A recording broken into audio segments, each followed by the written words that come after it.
दिल्ली सरकार पे भड़के गौतम गंभीर। कहा 2 महीने में ही पलट गई आपकी सरकार।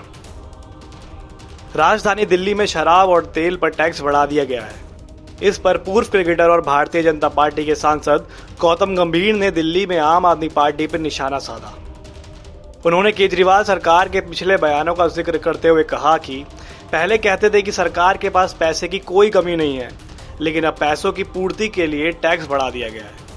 गौतम गंभीर ने आप सरकार के फैसलों पर सवाल खड़ा करते हुए ट्वीट किया, चुनाव से पहले कहा कि सब कुछ मुफ्त देंगे, पैसे की कमी नहीं है, अब 2 महीने बाद ही दुगना टैक्स लेंगे, तनख्वाह देने के भी पैसे नहीं हैं। आगे उन्होंने लिखा कि ये है आपका बेजोड़ अर्थशास्त्र। लॉकडाउन की वजह से दिल्ली सरकार का खजाना लगभग खाली हो चुका है। लॉकडाउन खुलने के बाद भी अचानक से आर्थिक गतिविधियां पूरी तरह से शुरू नहीं हो सकेंगी। अरविंद केजरीवाल सरकार अपने खजाने को भरने के लिए नए तरीके खोज रही है। एडिशनल टैक्सेस और सेस के जरिए अपना खर्च चलाने और जरूरी योजनाओं और प्रोजेक्ट को जारी रखने की कोशिश कर रही है। सरकार ने हर तरह की शराब पर 70% स्पेशल कोरोना फीस लगा दी है। मंगलवार को दिल्ली सरकार ने पेट्रोल डीजल पर वैल्यू एडेड टैक्स भी बढ़ा दिया। पेट्रोल पर वैट 27% से बढ़कर 30% कर दिया गया है। डीजल पर वैट लगभग दुगना हो गया है। दिल्ली में डीजल पर वैट अब 16% की बजाय 30 हो गया है।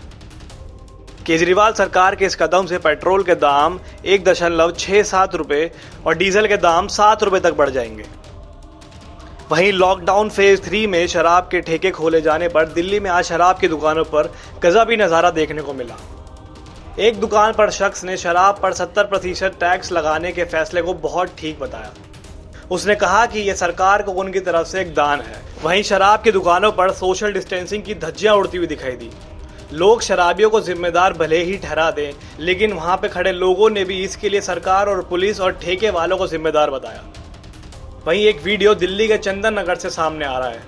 यहाँ शख्स शराब की दुकान पर लाइन में खड़े लोगों पर फूल बरसा रहा है। एक शख्स उनसे पूछता है कि वह ऐसा क्यों कर रहे हैं। उस पर ये कहता है कि ये लोग हमारी अर्थव्यवस्था को मजबूत कर रहे हैं क्योंकि सरकार के पास पैसा नहीं है। लॉकडाउन 3 में शराब के ठेके खुलने के बाद अजब गजब नज़ारे के साथ सोशल डिस्टेंसिंग की धज्जियां उड़ती हुई नजर आ रही हैं। फिलहाल अभी सबसे ज़्यादा ज़रूरी है एक दूसरे से दूरी बनाए रखना, और वहीं ये लोग लंबी लंबी लाइनों में शराब खरीदने के लिए जद्दोजहद करते हुए नजर आ रहे हैं। न्यूज़ रूम पोस्ट के लिए मैं आशीष कुमार, न्यू दिल्ली।